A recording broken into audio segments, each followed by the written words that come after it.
悪霊退散. I must be honest, when I first started playing Tekken, Miguel was an afterthought. I was looking at that roster of like 50 something characters in Tekken Tag Tournament 2 and it was too much to process, it was too much to digest. The characters who really popped out to me were either the characters that I liked personally or the characters who were very obnoxious. You talk about the Eddie Christine combination, Law, Lee Violet. So many great characters, so many great fighting styles, so many great experiences. But Miguel, for me in the early ages of Tekken, I didn't really pay attention to him.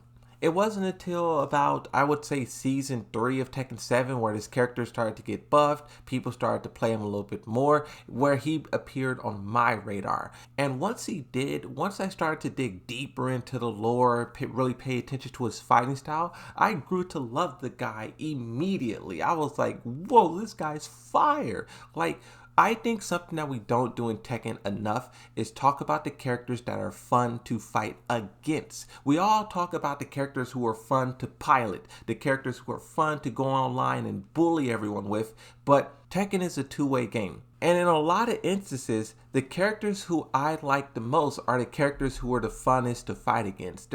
And not because you can bully them, but because, yes, they may have some power here, they may have something strong here, but they also have flaws and weaknesses and things you can exploit. For Yoshimitsu, for example, Yoshimitsu is a very powerful character, but his tracking sucks. You step to the right, you step to the left, all of a sudden the guy is swinging off into the ether. Also, a lot of his moves is very punishable, very slow. You can move, you can crouch, you can block it, you can launch it. I think that type of ideology is what made Yoshimitsu so balanced in the past, and I would say a lot of that has been lost in Tekken 8, not just for Yoshimitsu, but for many characters. Many characters only have upsides and very few downsides. Miguel, when I first really started to dig deep into his gameplay, there was some downsides there. The Miguel mates may not have liked it, but I appreciated his balance gameplay that developers were offering. Now, when you talk about his return into Tekken 8, I seen this post on the Tekken subreddit that inspired me.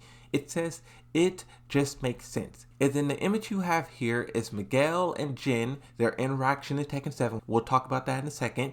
Jin at the ending of Tekken 8, we'll talk about that. And then Miguel for the end of Season 1. Now, this is where I must stop and say, I predicted and I called that Miguel will not be on the base roster of Tekken 8 at the start. When we first started to do base roster tier lists, I was like, this guy's 100% going to be DLC. And a lot of Miguel mains didn't believe it. They didn't like it. They pushed back against it. But I seen from a distance, one, this character is kind of perfect for DLC. His usage isn't the best. It's not bad at all, but it's not the best, right? It's not dragging off levels of good. Miguel and Bob, they operate in that middle realm of usage data, and those characters can be subjected to DLC. Also, when you talk about which characters people will pay for, Miguel is definitely that. So for me, it was a no-brainer to see the developers use him as a DLC character. He would eventually come, but the reason why I don't think it's at the end of Season 1 is because I think the developers have bigger plans for this character. Here's the thing, right? Let's talk about the deeper side of Miguel now.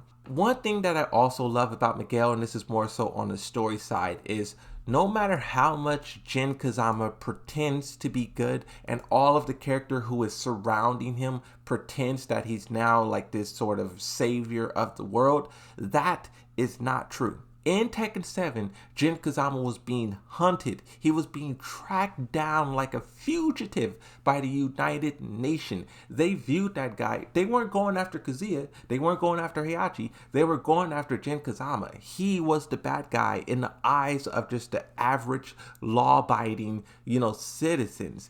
And Miguel kind of embodies that. That rage that humanity feels against Jin remains there. And it's not something that Lydia can wipe away. Lydia forgave Eddie. She's probably going to forgive Jin. But the humanity, the normal citizen, probably will never forgive Jin. How do you forgive Jin when he's going around bombing random churches? That's crazy, bro. It literally said in the lore, he made the war to awake Azazel as dangerous and destructive and as horrible as possible, because that was the conditions to awaken a demon. And now if you tell the world that, oh yeah, I did all that stuff because I wanted to awake a demon and kill it, they're going to be like, okay, question number one, why just not awake the demon? Question number two, well, did you actually kill the demon? No, you didn't. Your father got a hold of the demon and then continued to cause chaos. It doesn't look good for Jin Kazama, and no matter how many times, and this is the thing about Tekken, they always try to paint a character as good all of a sudden. They did the same thing for Heihachi in Tekken 7.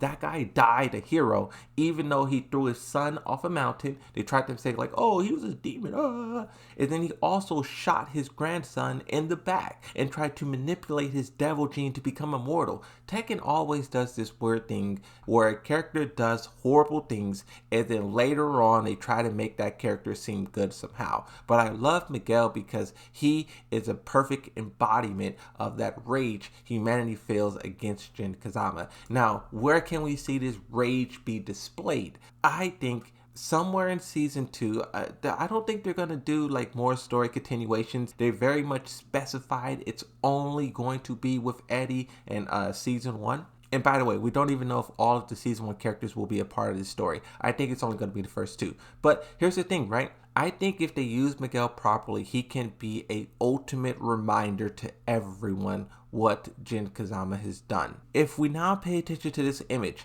in Tekken 7, Miguel faced Jin Kazama, and I'm assuming that this interaction is going to be canon. They seem like they're making a lot of the endings canon in the technique. He basically catches Jin when he's like all sad and whatnot, and he beats him up. And then he was going to kill him, and he was like, wait a minute, I'm not going to kill you right now. I'm going to kill you when you're at your peak, when you're the most happiest, when you feel so motivated. That's when I'm going to come around and start clapping cheeks. Now, if you think about Tekken 8, Jin Kazama went on that transformation. He experienced the lows, the woes. He came back from that, and now he feels stronger than ever. He's now going on bike rides with his girlfriend, Zhao Yu. We don't know what will happen in the DLC storyline. Maybe there will be a little bit more turmoil that Jin Kazama has to go through, you know, accepting Kazuya, maybe accepting Jin Kazama, dealing with Reina. There's going to be another layer there. But I do think at the end of all of that, Miguel shows up and he really makes an impact in a way that it's felt. Something else that I also think about is a lot of these guys aren't strong enough. Miguel beat up Jin Kazama and Jin Kazama wasn't even fighting back. If Jin Kazama really fights back, can Miguel really even touch Jin? Same thing with Lydia. Lydia's going up against Jin and Kazuya and whatnot. Can these characters really even hang with them like that?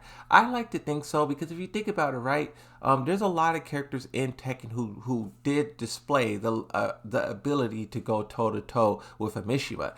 Paul Phoenix did it. He fought Kazuya to a draw. Law is kind of on par with that same skill level. Hanron beat Jin, I think, 2 times. So there is characters in the world who exist who can take down a Mishima.